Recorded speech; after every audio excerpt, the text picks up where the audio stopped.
Mickey 17, crítica de cine, dirigida por Bong Joon-ho. Esta es una nueva película del aclamado director surcoreano, quizás uno de los más grandes autores audiovisuales vivo en este momento. Su filmografía está llena de obras maestras tales como Memories of Murder y Mother. Sin embargo, como muchos deben saber, su verdadero éxito, tanto comercial como en crítica, fue la espectacular Parasite. Mi película favorita de 2019, una de las mejores películas de los últimos años y fácilmente uno de los mejores filmes de la historia, a mi parecer. Una película que fue tan buena que se convirtió en la primera ganadora del Oscar, no en inglés, además de hacerse de otros laureles como la Palma de Oro en Cannes. Pero Parasite llegó hace 6 años, lo que nos deja con un silencio relativamente largo entre proyectos. Aparentemente este filme entraría en una enredada postproducción en que el director quería por sobre todo tener corte final de la cinta, lo que hizo que se aplazara por bastante tiempo. Y Mickey 17 es otra adición al trabajo de Bong Joon-ho dentro del territorio occidental. Previamente nos cautivó con tales filmes como Snowpiercer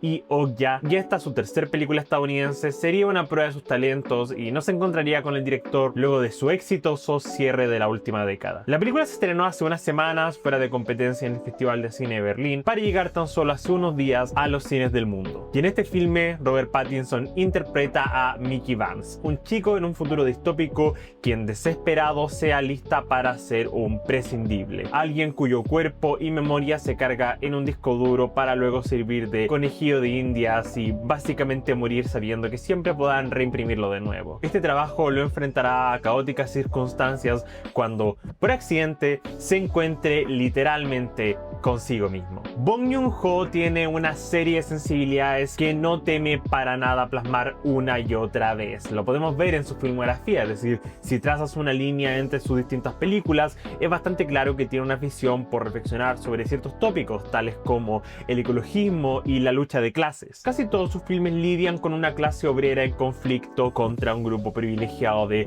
burgueses sin corazón, y con ejemplos como The Host, Snowpiercer y Okja, es claro además que Bong Joon-ho siente mucha pasión por la idea de salvar nuestro planeta. Y al final, todas estas sensibilidades convergen en esta historia, que es un poco eso mismo, otra vez, pero desde un distinto ángulo. El filme en su corazón sobre el despertar de la conciencia de clase. Nuestro protagonista comienza desprendido de autoestima, alguien que se considera tan desechable en el gran esquema de las cosas que es literalmente un prescindible. Y es curioso porque no tiene un arco regular de lo que veríamos en una película. Diría que el desarrollo se aventura por altos y bajos, es decir, Mickey despierta una especie de conciencia de clase bastante rápido durante la película y eventualmente termina adquiriendo el valor para rebelarse contra las élites. Y eso hace del tono algo incómodo, lo que puede tomar a mucha gente desprevenida. Imagino por qué Warner tuvo serios problemas con el corte final de la película, porque al final del día es un filme de Bong Joon-ho con un tono dispar, pero en este caso un enorme presupuesto. Pero también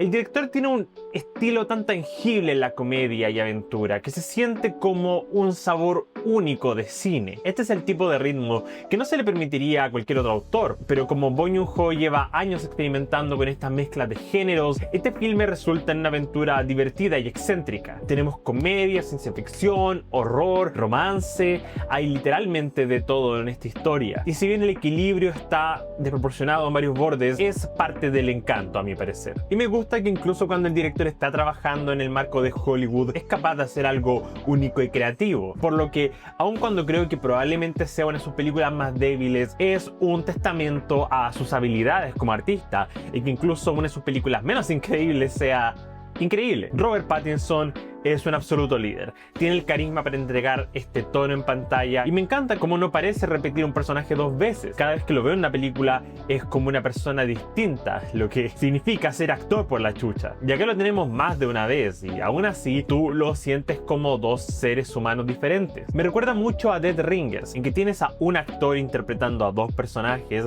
y sus perfiles están tan bien definidos en que incluso cuando no sabes exactamente quién es quién, sabes quiénes son por cómo cómo están interpretados, aun cuando sí creo que esta película en particular de repente hace este truco en que usa elementos visuales un poco obvios para que nosotros como espectadores sepamos quién es quién, como por ejemplo dejar una marca física en uno de los dos Mickeys para que nunca no nos quede claro cuál es cuál, pero incluso si esa marca no estuviera ahí, creo que habla mucho de la actuación de Robert Pattinson, que eres capaz de diferenciarlos como dos personas diferentes. Y lo que amo es que además hay una constante sensación de vulnerabilidad y fragilidad de su actuación. Tú piensas que Mickey 17 puede romperse a llorar en cualquier momento, mientras que Mickey 18 podría sacarte la concha de su madre. Y el elenco lo completan una serie de fantásticos actores. Steven Yeun como que solo existe en esta película, es decir, creo que si eliminara su personaje muy poco cambiaría, pero él es toda una presencia que justifica su existencia solo con su eterno carisma, aun cuando siento que este personaje en el papel no sea nada realmente destacable. Naomi Ackie es igualmente carismática y me gusta mucho la química que tiene Robert Pattinson, siendo un pilar para su desarrollo, aun cuando el elenco secundario no tenga demasiado ocurriendo bajo la superficie, básicamente porque toda la película gira indudablemente alrededor de Mickey, al punto que no tenemos mucho que entender sobre qué pasa con el resto, pero está bien porque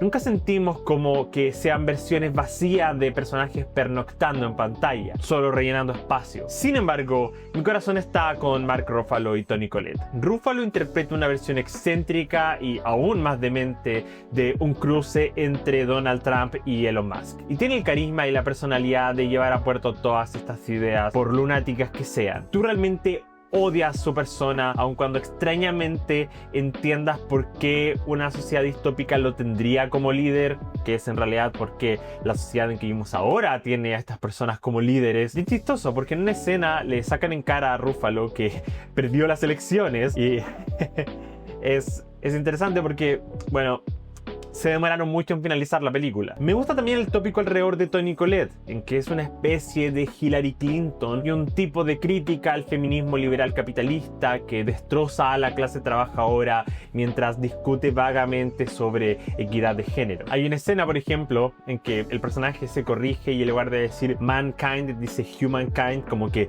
realmente hicieron una diferencia considerando lo horrible que es lo que estos personajes están haciendo. Ahora, la cámara de Bong Joon-ho hace todo lo que pueda con estos espacios. El filme es una sátira de ciencia ficción y me encanta cuando estos géneros se cruzan. Es difícil no compararla con el trabajo de Paul Verhoeven en obras como Robocop, Total Recall y Starship Troopers, una película que vi muy recientemente. Y es que todo es como un chiste ultra elaborado y hay mucho humor y pasión que se transmite a través del montaje y movimiento de cámara. Por ejemplo, hay una escena muy íntima entre Mickey y otro personaje y no es más que un plano estático entre ellos dos conversando mientras suena de fondo Twilight de Elliott Smith, y aún así es muy emocional, muy íntimo y muy poderoso con la simpleza de la cámara. Y en todo el trato de las especies alienígenas se nota que el director tiene mucho cariño por la ecología y muchas críticas al colonialismo, porque desde la primera secuencia en que te hablan sobre ellos y los vemos actuando en relación a Mickey, sabemos a dónde va a ir esta historia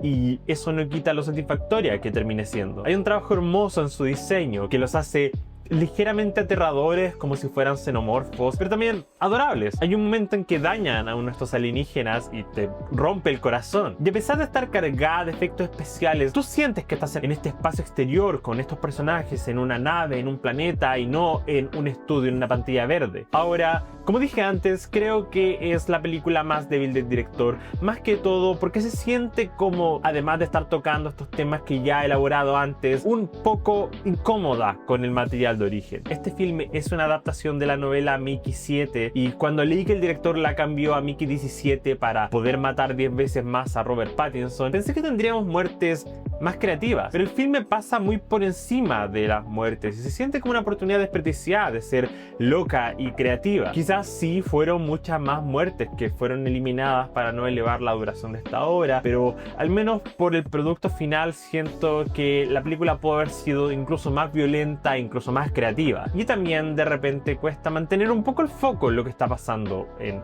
cada momento dado. Por ejemplo, en el punto medio, antes que se le encargue cierta misión a Mickey, es difícil saber exactamente qué es lo que está pasando, onda, a dónde va la historia en ese momento. Pareciera ser que el conflicto va a ser la presencia de múltiples, pero luego cambia algo completamente distinto, y es como si la película no pudiera mantener la atención en un punto en específico. El tono, por más extraño que sea, juega a favor en el largo plazo, porque eventualmente te sientes en casa con esta tormenta de géneros y emociones, particularmente con una de las últimas escenas, que es relativamente críptica. Dicho eso, todo el tercer acto es tan entretenido, dulce y maravilloso que me terminó de vender una cinta que no dudo va a ser divisoria para mucha gente. Como sea, se nota que esta película es el producto de la pasión y creatividad del autor, así que les recomendaría que la vieran apenas tuvieran la opción, porque la única forma de tener más filmes originales de directores con una visión es apoyándolos cuando corresponde, diciéndole a los estudios: sí, quiero más de esto. Mickey 17 no podrá ser lo más alto de la filmografía de Bong Joon-ho, pero es hermosa y entretenida, una experiencia para vivir en una sala de cine.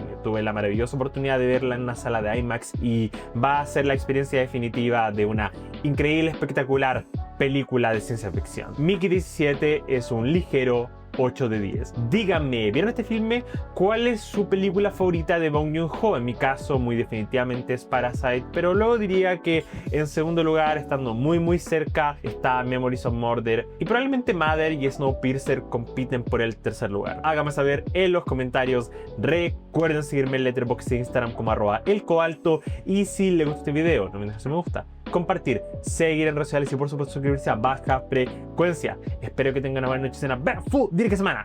¡Chao!